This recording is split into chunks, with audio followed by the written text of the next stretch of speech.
Ini mohon maaf nih kalau ada di antara bapak-bapak yang jadi pengurus organisasi. Saya sering nyampaikan, Muhammadiyah itu tidak Islam, NU itu tidak Islam, Persis itu tidak Islam. NU itu semua hanya sebuah organisasi, bukan agama, bukan ideologi. Muhammadiyah itu juga bukan agama, bukan ideologi. Itu hanya sebuah organisasi, wadah untuk memperjuangkan Islam. Itulah kuncinya. Kalau sudah berhadapan dengan kepentingan agama, tak ada Muhammadiyah, tak ada NU, tak ada organisasi itu. Mestinya begitu. Bismillahirrahmanirrahim. Assalamualaikum warahmatullahi wabarakatuh. Alhamdulillahi rabbil alamin. Wassalatu wassalamu ala asrafil anbiya'i wal mursalin wa ala alihi wa sahbihi ajma'in.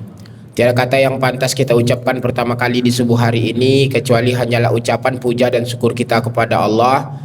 Allah yang maha agung, Allah yang maha besar, Allah penguasa alam semesta. Alhamdulillahirabbil alamin. Bersamaan dengan itu marilah pula kita mengucapkan salawat untuk Nabi junjungan alam Muhammad Rasulullah sallallahu alaihi wasallam, Nabi yang benar-benar mencintai kita umatnya. Mudah-mudahan kita semua yang ada di dalam masjid ini pun termasuk umat yang benar-benar mencintai Nabi kita pula. Dan mudah-mudahan nanti kita semua mendapatkan syafaat dari Rasulullah sallallahu alaihi wasallam. Allahumma salli ala sayyidina Muhammad. Bapak dan Ibu yang dimuliakan Allah, udah lama rasanya saya tak ada di masjid Mawana nih. Kalau saya tengok wajah bapak ibu ni, wajah-wajah semakin jelas masuk surganya insyaAllah. Walaupun semakin jelas pula penderitaannya nampak saya ya. Kaji ini, pagi ini saya tak mengkaji masalah tasawuf. Saya belakangan ini hati saya agak panas-panas sedikit nih. Maka kaji kita tak usah tasawuf pagi ini Buya Bastian ya. Saya ingin mengkaji karena perang Iran Amerika. Saya nak ngaji-ngaji yang berkenaan itu sedikit menyinggung ke sana sedikit.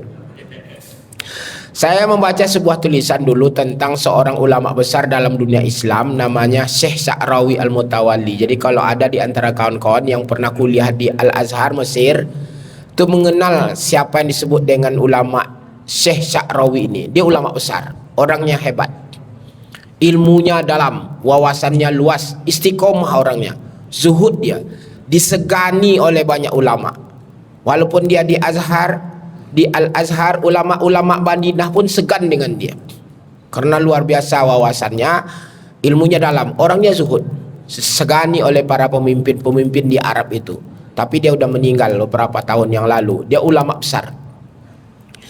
Satu kali Syekh Sa'rawi ini diundang menghadiri sebuah seminar, sebuah konferensi, tepatnya di California, Amerika Serikat. Dalam konferensi itu ia ditanya oleh seorang orientalis. Siapa orientalis itu? Orientalis itu adalah orang barat belajar Islam. Cuman sebagian besar orang orientalis itu belajar Islam bukan untuk mendapatkan hidayah atau kan menjalankan ajaran Islam, tak. Sebagian besar di antara mereka belajar Islam untuk mencari kelemahan ajaran Islam. Mereka belajar Al-Quran, tahu semua tentang tafsir-tafsir Al-Quran, bahkan hafal dengan Al-Quran. Dia ingin tahu mana yang tak betul di Al-Quran itu, apa salahnya Al-Quran. Mereka hafal ribuan hadis bukan untuk mengamalkan ajaran Rasulullah SAW, bukan, tapi dia mau tahu apa yang tak benar, mana hadis yang cacat. Pokoknya semua untuk menghajar Islam lah. Mereka pelajari sirah Nabi, tarikh Nabi, untuk melihat apa yang cacat dalam perjalanan hidup Nabi itu. Pokoknya mau cari mana letak lemahnya Islam. Sebagian besar orientalis itu mencari kelemahan Islam itu. Dan untuk menundukkan umat Islam nih, kalau di Indonesia nih, Buya Nesdi ini tahu persis tuh, atau mungkin kita semua pernah mendengar Senok Hongronye kan. Tak bisa mereka taklukkan Aceh tuh, akhirnya mereka kirim orientalis mereka, berjubah dia, lama di kota Makkah dia, ikut haji dia, tapi dia bukan untuk menjalankan dan masuk Islam. mau cari apa yang lemah dalam ajaran Islam itu untuk menaklukkan Islam nih. Itulah orientalis tuh. Orientalis tuh orang barat belajar Islam. Dan ketika saya kuliah di Jogja dulu, kami ini dipersiapkan pula oleh UIN Jogja itu menjadi lawan orientalis tuh, oksidentalis namanya. Oksidentalis itu siapa? Orang timur belajar barat. Kita pelajari pula barat tuh di mana letak lemahnya. Tuh. Jadi kalau mereka belajar Islam untuk mencari kelemahannya, maka kami juga dipersiapkan dulu di Yogyakarta itu untuk belajar barat, belajar agama Kristen tuh. Kita cari betul pula di mana letak lemahnya. Itu disebut dengan oksidentalistik. Tapi saya tak mau bicarakan itu. Jadi orientalis itu, seorang orientalis itu bertanya kepada Syekh Sya'rawi, Bapak Ibu, kalau pertanyaan itu saya ajukan ke Bapak Ibu, apa jawabannya? Apa kata orientalis itu?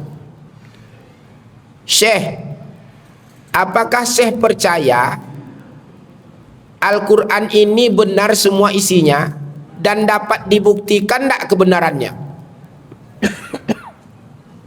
Pak, kalau pertanyaan itu saya ajukan ke Bapak, Al-Quran yang Bapak baca setiap hari ini isinya benar enggak? Dapat dibuktikan enggak kebenarannya? Jawaban Bapak sama dengan Syekh Sya'rawi. Memang hebat Bapak, emang asli. Tentu saja Syekh Sya'rawi menjawab, apa yang ada di dalam Al-Quran ini semuanya benar. Terpaksa minum nih, ini agak panas sedikit. Apa yang ada di dalam Al-Quran ini, kata Syekh Sya'rawi, semuanya benar dan dapat dibuktikan kebenarannya. Oke, jawabannya sama dengan jawaban Bapak dan Ibu. Lalu orientalis itu membacakan firman Allah di dalam Al-Quran, bunyinya seperti ini. A'udzubillahi minasyaitonirrajim. Lan yaj'alallahu lil kafirina 'alal mu'minina sabila. La yaj'alallahu lil kafirina 'alal mu'minina sabila. Artinya, Allah tidak akan jadikan orang-orang kafir itu bisa menguasai orang-orang mukmin. Orang kafir takkan pernah bisa berkuasa terhadap orang-orang mukmin. Yang berkuasa orang mukmin, bukan orang-orang kafir. Yang biarlah saya kuat-kuatkan kata-kata kafir nih. Ini ada pula orang takut menyebut kata-kata kafir nih. Apalagi semenjak Pak Nesdi ini dilatih moderasi nih, kafir enggak boleh katanya. Dia harus non muslim. Tidak akan Allah, jadi dalam bahasa Arab itu lan itu berbeda dengan lam. Kalau lam itu tidak berlalu, tapi kalau lan tidak akan. Tidak akan Allah jadikan orang-orang kafir itu berkuasa terhadap orang-orang mukmin. Lalu orientalis itu bertanya kepada Syekh Sya'rawi, itu ayat di dalam Al-Quran tuh. Pertanyaannya, kalaulah benar ayat ini isinya semua itu benar Al-Quran nih, maka yang berkuasa di muka bumi ini mestinya orang mukmin. Pertanyaannya, siapa yang berkuasa di muka bumi sekarang? Siapa yang berkuasa di muka bumi sekarang nih, di dunia nih? Orang mukmin apa orang kafir? Siapa yang menguasai ekonomi? Orang kafir. Siapa yang menguasai teknologi informasi? Orang kafir. Siapa yang menguasai militer dunia sekarang nih? Iran. Senang saya mendengar jawaban Bapak. Berarti seirama kita batin. Saya walaupun sepakat Syiah ini banyak salahnya, tapi kalau dalam perang Iran Amerika nih dengan Iran, saya mau ke Teheran, saya selesai perang nih. Penasaran saya dengan Teheran tuh, Iran tuh asli. Bapak dan Ibu, saya insya Allah alhamdulillah diberikan kesempatan oleh Allah mengunjungi banyak negara di dunia ini. Tak tertarik saya pergi ke Iran itu dulu. Saya sampai ke Turki, saya sampai ke London, sampai ke Italia, saya sampai ke Amerika Serikat. Saya turun di Chicago, saya lama di Ohio, di Michigan State University. Saya sampai ke Australia, saya sampai ke Korea Selatan, saya sampai ke Uzbek, saya sampai ke Cina, saya sampai ke Hong Kong. Saya sudah mengunjungi lebih dari 34 negara di dunia nih. Ini wajah-wajah kayak gini Bapak nih, wajah-wajah pengelana saya nih.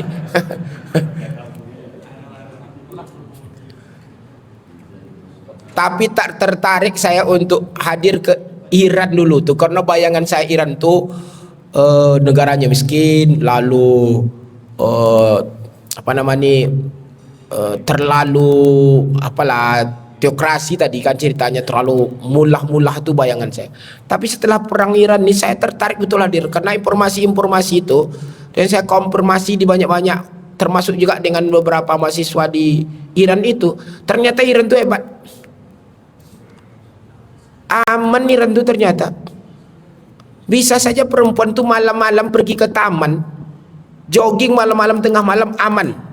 Coba buat perempuan gadis-gadis di Pekanbaru nih jogging malam-malam, lewat.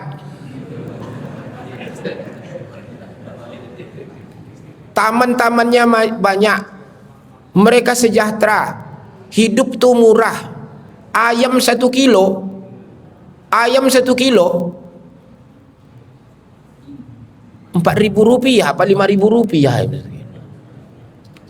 Minyak tidak sampai 1.000 ya kalau dirupiahkan. Sejahtera mereka tuh, Iran itu. Dan sekarang puas hati saya karena ada yang berani, dan sepertinya mudah-mudahan berhasil menghancurkan kesombongan Amerika dan Israel tuh. Dan bertambah sakit hati saya dengan Saudi ini, memang sakit hati saya memang. Dulu tuh udah juga sakit hati saya, sekarang ini buat tambah-tambah sakit hati saya. Terbuktilah apa yang saya alami. Saya berangkat haji tahun 2005, pulangnya tahun 2006. Berangkat haji tahun 2005 bulan Desember, pulangnya tahun 2006 bulan Januari. Tinggallah saya di sebuah hotel di Makkah itu, yang punya hotel orang Saudi, tapi manajernya orang Mesir. Orang Mesir tadi manajernya, tapi pemilik hotelnya orang Saudi. Mereka bertengkar keras, berkelahi lah. Kalau di sana itu kalau mereka bertengkar laki-laki itu kayak perempuan, nggak pakai pukul-pukul, nggak pakai tendang-tendang, nggak pakai titiju, suaranya yang besar-besar kayak perempuan lah kelahi. Karena mereka takut sekali tuh pakai pukul-pukul tuh nanti kisos, nggak berani mereka. Jadi biasanya suaranya besar-besar. Ada kata-kata yang saya ingat sampai sekarang dan terbukti oleh saya kata-kata itu. Apa kata manajer itu terhadap orang Saudi itu? Su'ud Yahud itu. Saudi itu Yahudi. Dijawab oleh orang orang Saudi itu, Mesir Fir'aun katanya. Memang Mesir itu Fir'aun dan Saudi itu Yahud memang. Betul-betul itu terbukti oleh saya sekarang. Memang sama meleset kedua-duanya. Saud Yahud katanya. Saud itu maksudnya Saudi, Bani Saud itu keluarganya Saudi itu Yahud katanya. Dan jawab oleh orang Saudi ini, marah dia ke manajernya yang dari Mesir itu, Misr Fir'aun katanya.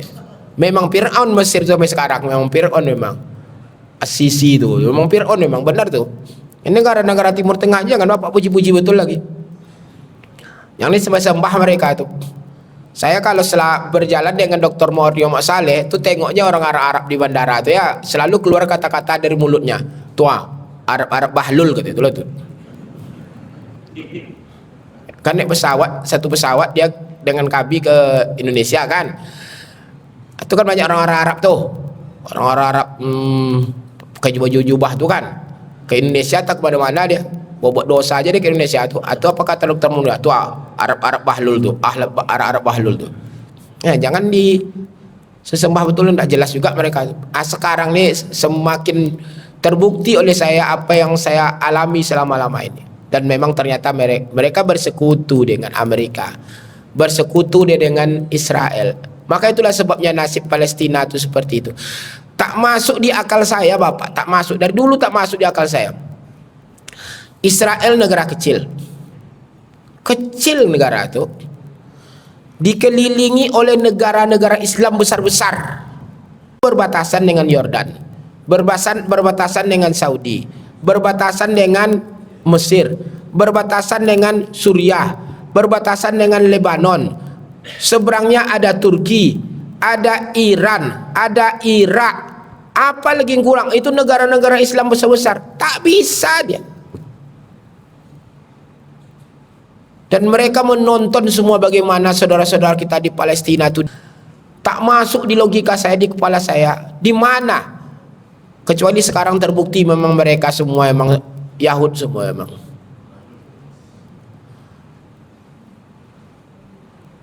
Ke sana perginya karena emosi ini masalahnya. Lalu orientalis itu mengatakan siapa yang berkuasa di muka bumi ini sekarang? Bukan orang-orang mukmin, orang-orang kafir yang menguasai ilmu pengetahuan, orang kafir. Militer dikuasai oleh orang kafir, media massa dikuasai oleh orang kafir, ekonomi dikuasai oleh orang kafir. Apa yang dikuasai oleh umat Islam nih, oleh orang mukmin nih? Tidak ada. Ini mohon maaf Bapak dan Ibu ya, meskipun di negeri ini mayoritas Muslim, yang menguasai itu semua bukan orang Muslim, bukan orang mukmin. Walaupun gubernur, wali kota itu mukmin Muslim semuanya, tapi di belakangnya ada tuh tak berkuasa orang mukmin di dunia nih. Lalu orientalis itu bertanya kepada Syekh Sa'rawi, itu artinya Al-Quran tak terbukti kebenarannya. Karena Al-Quran mengatakan Allah tidak akan jadikan orang-orang kafir itu berkuasa terhadap orang-orang mukmin. Faktanya, kata orientalis itu, orang mukmin tak berkuasa. Berarti Al-Quran tak terbukti kebenarannya. Gimana kira-kira Bapak jawabnya? Jawab pertanyaan saya tadi pertama, oke. Pertanyaan ini gimana Pak jawabnya? Kalau bisa Bapak jawabnya, berarti Bapak sama selepel dengan Syekh Sa'rawi itu. Kata orientalis tuh, jawab tuh, tak terbukti kebenarannya. Padahal kamu tadi mengatakan Al-Quran itu semuanya benar dan dapat dibuktikan kebenarannya. Sekarang bagaimana dengan ayat itu? Ayat itu mengatakan tidak akan Allah biarkan orang-orang kafir itu menguasai orang-orang mukmin. Tapi sekarang orang mukmin tak berkuasa sama sekali.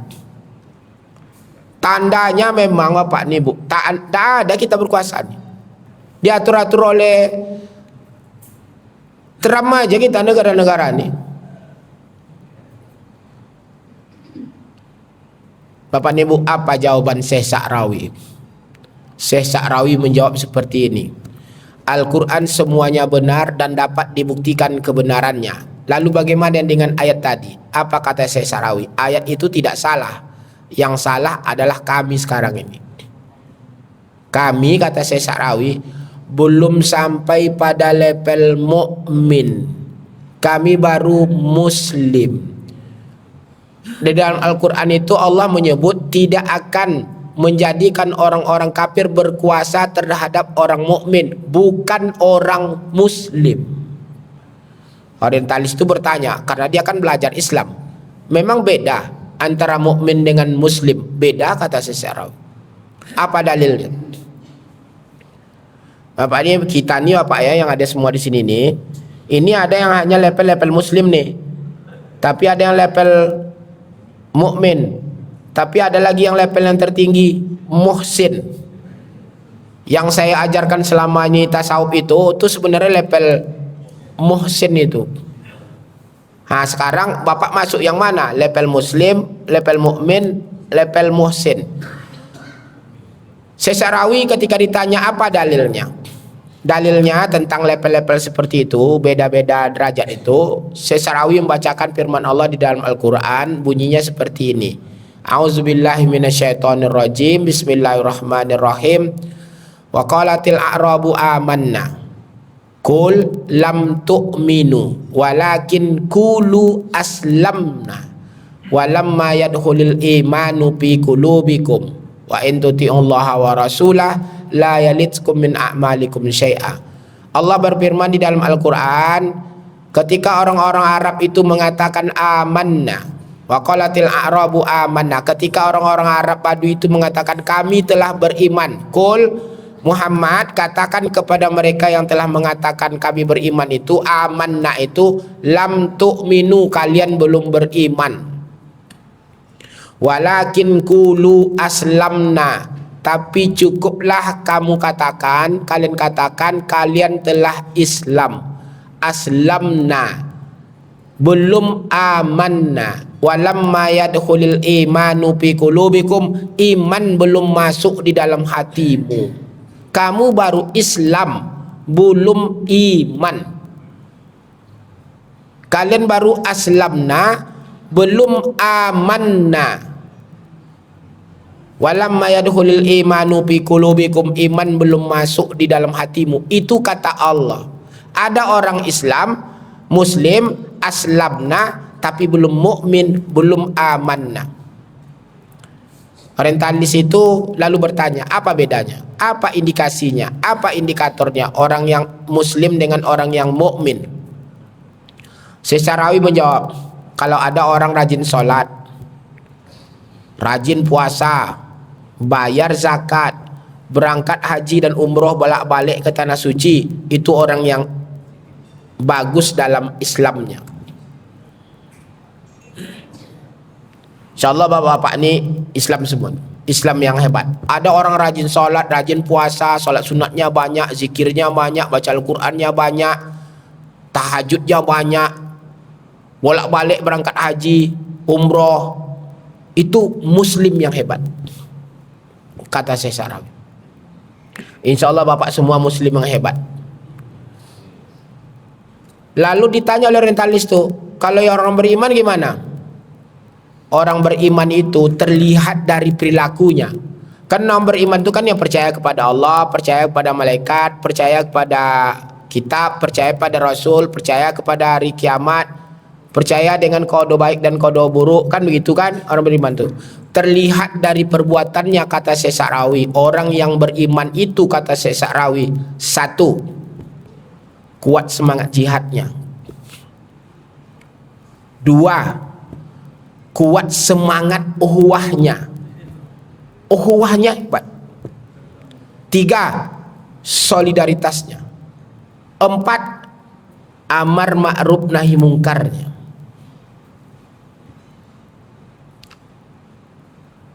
Masuk nak bapak?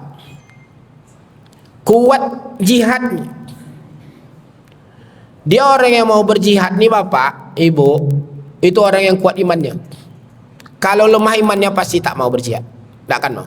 Apalagi kalau jihad itu harus mempertaruhkan nyawa, tidak akan ada tuh, lari dia tuh. Orang munafik dia tuh. Kalau udah dipanggil jihad, ayo kita bertempur, berperang, membela agama. Orang-orang yang kuat iman daftar pertama. Di pada masa Nabi itu apa nih bu? Perangnya kan perang pakai lari-lari kan, bawa perisai, bawa tombak, bawa panah kan, naik kuda, naik unta. Kalau sekarang perangnya enak lah, tekan-tekan tombol aja. Ketika Nabi umumkan besok kita perang, kita melawan di sini, silakan mendaftar. Tahu apa nih bu? Sahabat-sahabat Nabi semua itu mendaftar, tua, kecil, muda, remaja, daftar. Kami ikut berperang. Tak diizinkan oleh Rasulullah SAW untuk berperang, menangis dia. Ikut berperang. Ada sahabat Nabi namanya Amr bin Jumuh. Dia cacat, pincang. Tapi setiap diumumkan perang, dia daftar duluan.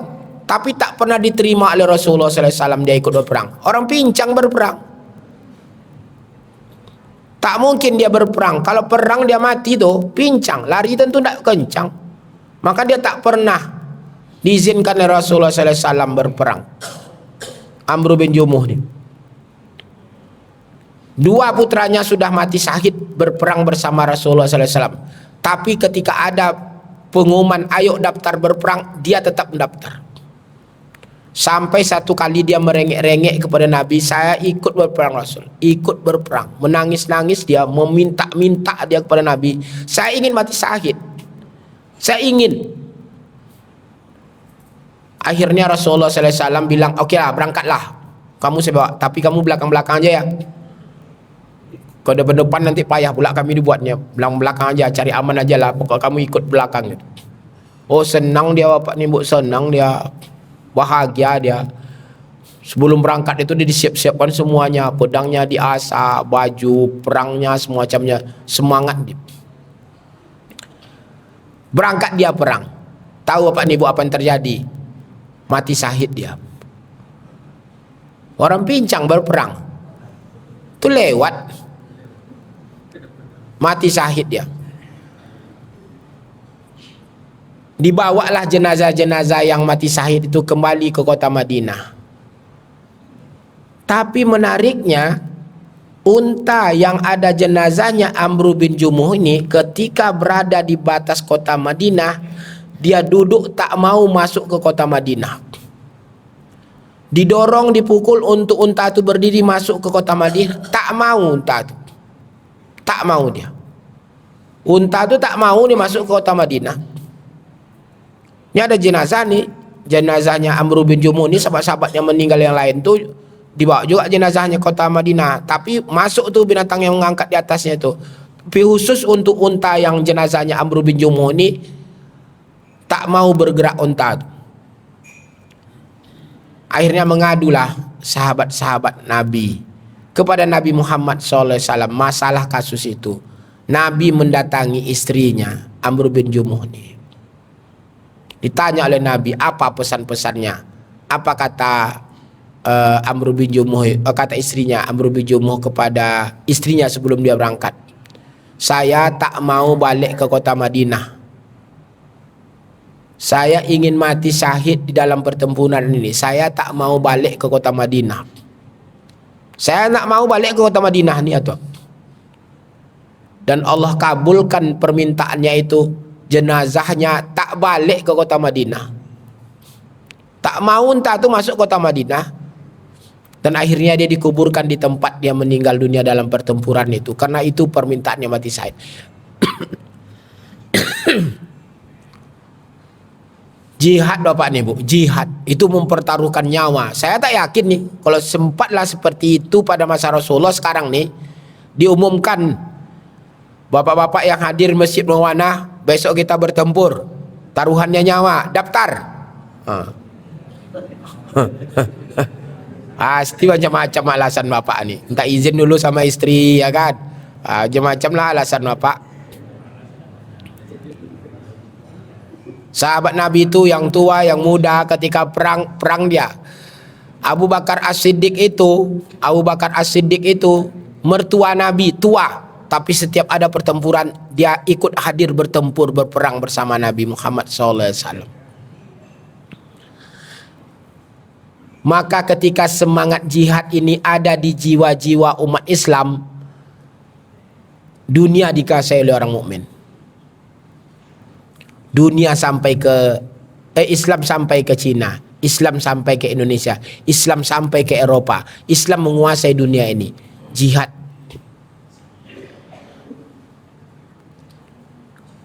Tapi kalau jihad tak ada, jangankan lagi jihad bertempurnya di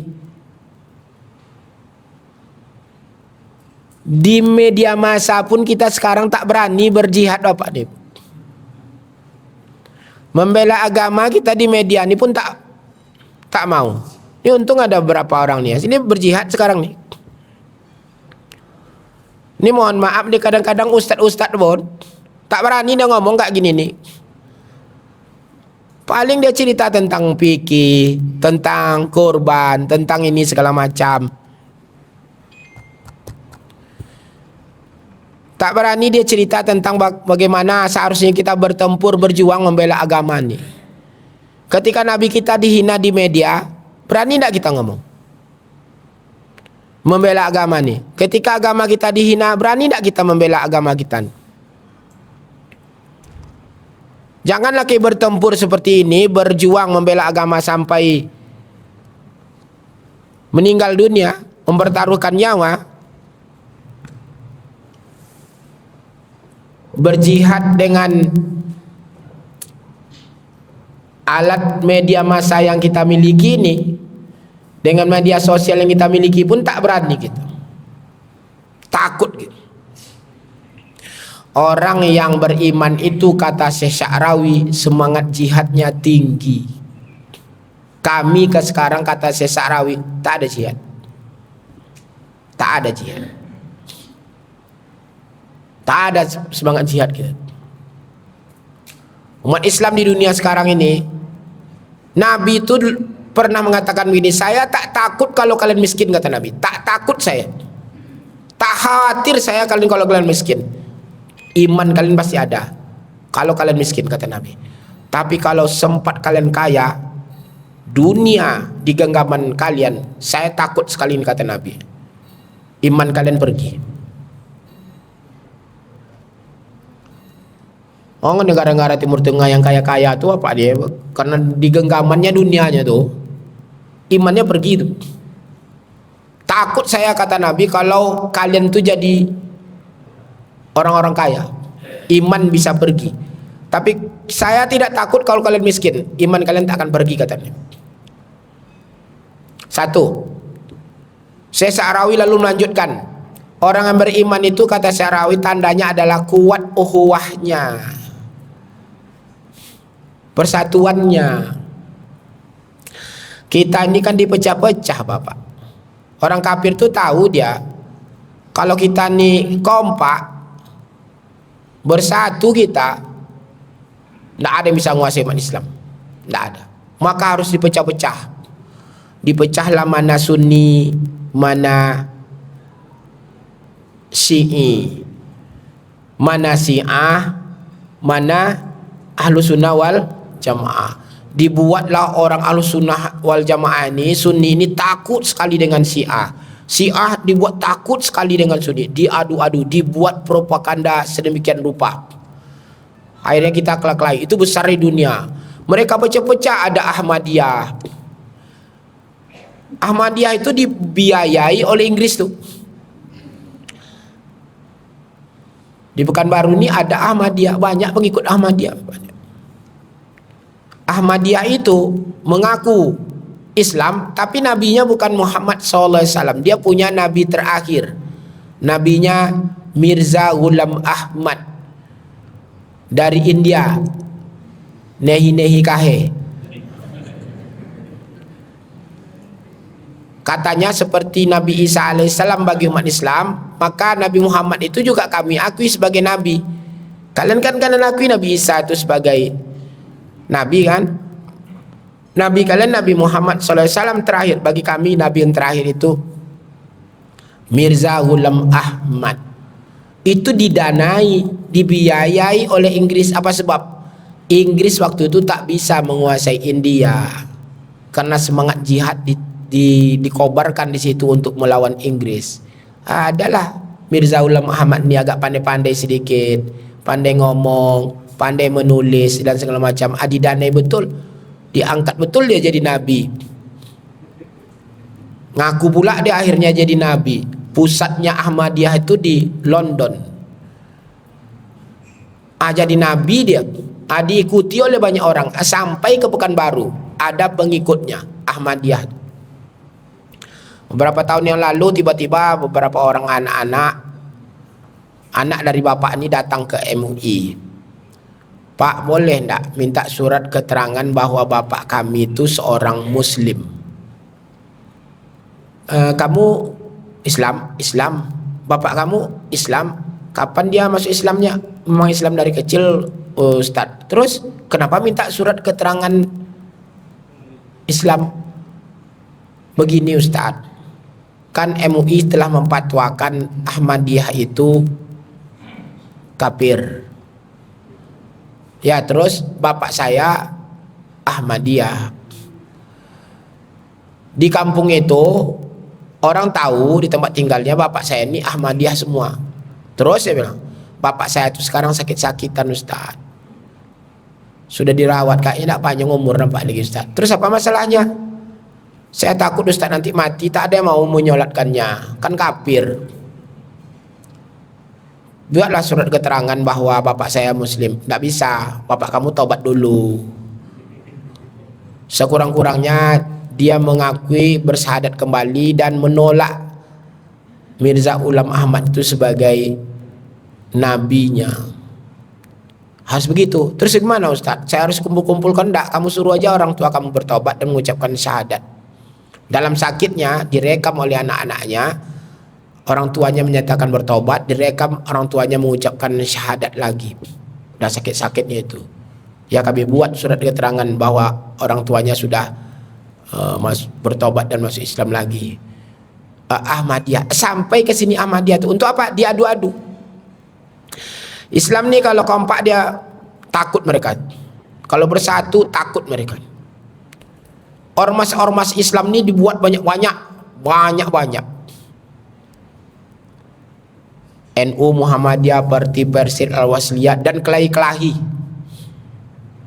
Ini mohon maaf nih kalau ada di antara bapak-bapak yang jadi pengurus organisasi. Saya sering nyampaikan, Muhammadiyah itu tidak Islam, NU itu tidak Islam, Persis itu tidak Islam. NU itu hanya sebuah organisasi, bukan agama, bukan ideologi. Muhammadiyah itu juga bukan agama, bukan ideologi. Itu hanya sebuah organisasi, wadah untuk memperjuangkan Islam. Itulah kuncinya. Kalau sudah berhadapan dengan kepentingan agama, tak ada Muhammadiyah, tak ada NU, tak ada organisasi itu. Mestinya begitu. Ini ada orang lebih pula dibuatnya organisasi itu dari agamanya. Penting pula bagi dia organisasi itu daripada agamanya. Saya ini aktif di NU, pengurus NU saya. Tapi bagi saya, organisasi itu kalau sudah berhadapan dengan kepentingan agama, saya tinggalkan organisasi itu. Dia bukan ideologi, dia bukan agama, bukan akidah. Organisasi itu hanya wadah, alat untuk memperjuangkan agama. Maka kadang-kadang kan kawan ini saya ketawain dia. Ini kalau mati kamu nih, bilang kan, dicek darah kamu tuh. Kalau orang mukmin tertulis di darahnya la ilaha illallah, la ilaha illallah. Kalau kamu nih Muhammadiyah, Muhammadiyah, Muhammadiyah. Kamu nih NU, NU, NU. Kalau kamu nih melebihi kamu buat organisasi itu daripada agama gitu. Apa akibatnya? Kita kelahi ya, Pak. Tak kompak gitu. Senang mereka menengok kita seperti itu. Kalau seperti itu tuh, tak ada semangat kita untuk kompak, untuk bersatu, takkan pernah kita berkuasa di dunia ini. Orang yang tak mau kompak dan tak mau bersatu itu kata Syekh Sa'rawi, imannya tak jelas. Nah, kelahilah kita. Gara-gara hanya organisasi beda atau partai beda atau apa beda gitu. Kelahilah, tak akan pernah Islam ini menguasai dunia ini. Maka Islam itu dipecah-pecah, dibuat bermacam-macam kelompok, dibuat semacam dibiayai, didanai.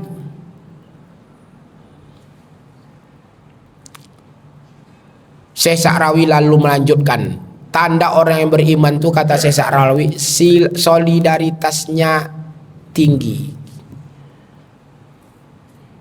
Dia tak mau lihat saudaranya teraniaya, dia tak mau lihat saudaranya terlantar, dia tak mau lihat saudaranya ada yang sakit, tak ada yang ngobati, dia tak ingin melihat saudaranya ada yang susah. Itu orang yang imannya kuat. Itulah sebabnya hadis Nabi itu disebutkan la yu'minu ahadukum hatta yuhibba. Tidak disebutkan di situ la yuslimu ahadukum, tidak Islam seseorang itu, tak kuat Islam seseorang itu, tapi tidak beriman seseorang itu hingga ia mencintai saudaranya seperti dia mencintai dirinya sendiri. Iman yang diuji di situ. Mencintai saudara itu diuji pada iman. Orang yang kuat iman tuh dia tak mau lihat saudara yang sengsara. Dia tak akan mau melihat saudaranya teraniaya. Itu orang yang kuat iman. Pak Bu, uji hati kita masing-masing. Gimana perasaan kita ketika lihat ada saudara-saudara kita yang seperti itu tuh? Nyantai aja kita. Tak ada sama sekali di hati kita rasa ingin menyelesaikan perkara mereka itu. Iman kita jangan-jangan tak ada. Abu Bakar As-Siddiq ketika dia melewati Bilal bin Rabah, seorang budak yang disiksa oleh tuannya, dilihat oleh Abu Bakar As-Siddiq, dan itu budak bukan budak dia. Kalau kita ketemu seperti itu mungkin kita tinggalkan aja, tapi Abu Bakar As-Siddiq berhenti di depan itu, dan lalu dia mengatakan, jangan kau siksa, ini budak saya beli budakmu. Tak mau kan? Saya beli seberapapun kamu mau jual. Kamu jual mahal, saya beli. Akhirnya Bilal bin Rabah itu dijual dengan harga mahal, dibeli oleh Abu Bakar As-Siddiq dengan harga mahal. Apa sebab? Karena dia tahu Bilal bin Rabah ini adalah saudara seiman, dan dia tak mau melihat saudaranya disiksa, teraniaya. Tak mau tuannya menjualnya karena dia ingin menyiksanya, tapi dirayu dengan harga mahal, jual juga. Selesailah Bilal bin Rabah itu selamat, dibeli oleh Abu Bakar As-Siddiq dengan harga yang mahal. Apa sebab? Iman kuat. Kita tak ingin melihat saudara kita sengsara, tak ingin melihat saudara kita teraniaya. Itu orang yang beriman. Cek bapak ini, Bu. Yang keempat, kata Syekh Sa'rawi, amar ma'ruf nahi mungkar jalan. Bapak sekarang ini, kita ini jangankan nahi mungkar yang berisiko, amar ma'ruf pun kita tak mau lagi. Mau tak bapak nih, Bu, melakukan? Nanti umumnya pas sholat zuhur, bapak berdagang atau bapak di mana atau apa, terus bapak ke masjid. Mau tak bapak ngajak orang lain ke masjid? Ayo ke masjid, ayo ke masjid. Ibu, nanti pulang di rumah, pas sholat zuhur mana tahu ibu ke masjid, berani nak ibu bawa tetangga-tetangga ibu yang tak ke masjid? Ibu, masjid Bu, saya tunggu ibu depannya, yuk sama kita ke masjid. Mau tak? Kalau mau, iman hebat. Tak keluar-keluar orang di dalam rumah tuh tunggu terus. Pergilah dulu katanya kan. Enggak, bilang. Saya ketok-ketok pintu kamu terus sampai kamu keluar di rumah nih. Ayo ke masjid. Itu luar biasa. Sekarang kita berpikirnya udahlah, penting kita yang baik, tapi kita tak ingin mengajak orang lain baik seperti kita. Ngajak orang berbuat baik sekarang pun tak mau orang lagi. Apalagi nahi mungkar. Nahi mungkar itu mencegah kemungkaran, itu berisiko. Tak ada orang mau nahi mungkar sekarang. Takut orang melakukan. Termasuk saya. Kadang-kadang dalam hati saya nih, gimana lah besok pertanggungjawaban saya besok di akhir. Awak ketuamu ya. Perbuatan maksiat banyak di depan mata awak, ya kan. Contohnya pulang malam-malam pengajian kadang tuh lewat di Sudirman tuh, kan ada yang kursi-kursi bangku-bangku yang di pinggir jalan tuh kan. Itu anak-anak gadis yang anak-anak laki-laki kadang-kadang pelukan dia, duduk mesraan dia. Mestinya Pak Bastian berhenti di situ. Siapa ya Mak Waang? Balik. Iya kan? Mestinya seperti itu saya tuh. Mestinya saya berhenti dekat itu. Siapa ayah kalian? Amak kalian mana? Mana rumah kalian? Balik. Pikir-pikir saya, nak saya buat pula kayak gitu. Takut pula saya akan nak tiju pula sama orang. Tengok-tengok pula laki-laki itu besar pula badannya kan. Pernah saya coba sekali nak nyoba, tapi nak turun saya. Saya hidupkan lampu tembak, saya arahkan ke dia mobil itu. Saya dah siap-siap nih, kalau dia datang ke tempat saya, lari aja saya jalan aja mobil. Tapi tak datang dia, marah dia nampak saya berdiri, dia ngapalah bapak tuh. Memandang dia terus ke saya kan, saya berdiri dia, terus saya Apa bukan klakson? Lampunya tuh saya kedip-kedip begitu kan. Didim ya, didim. Sadar dia nampak saya marah. Dia memang nampak saya berpeluk-pelukan dia. Jadi mestinya saya turun, tapi iman saya tak kuat rupanya. Mestinya saya turun, pulang kalian, pulang, balik. Ngapa-ngapa kalian ya? Buat dosa kalian, balik. Kan begitu mestinya. Tapi karena iman saya juga sama dengan bapak-bapak deh.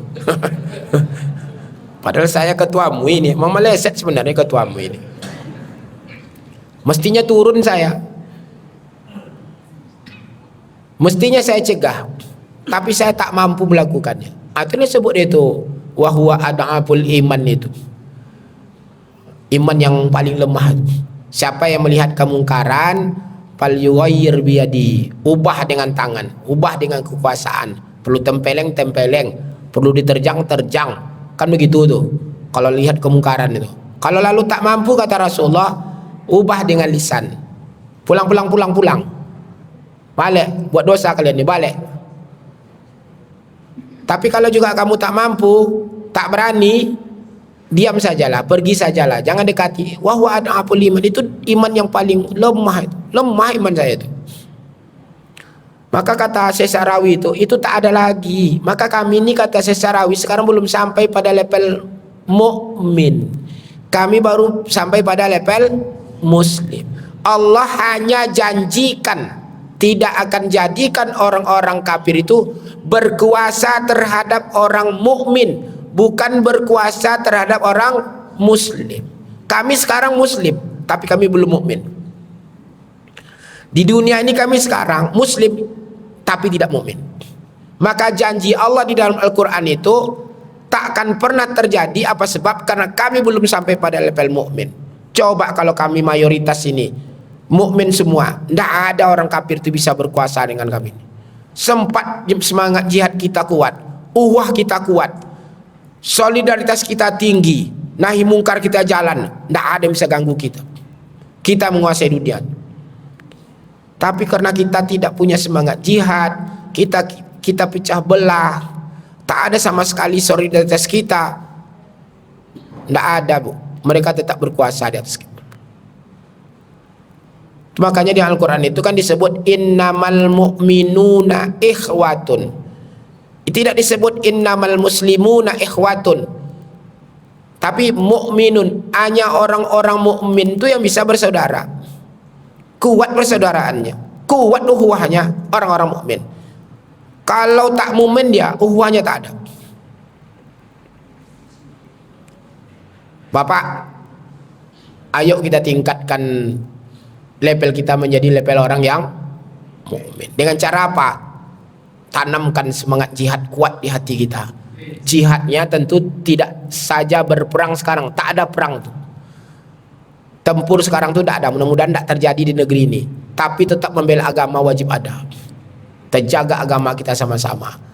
Naikkan level kita orang yang punya ukhuwah yang tinggi. Naikkan level kita orang yang punya rasa solidaritas yang tinggi. Naikkan level kita menjadi orang yang punya amar ma'ruf nahi mungkar. Tidak usah pakai pertanyaan lagi ya. Demikian saja, terima kasih, mohon maaf, mudah-mudahan jadi amal ibadah bagi kita bersama. Assalamualaikum warahmatullahi wabarakatuh.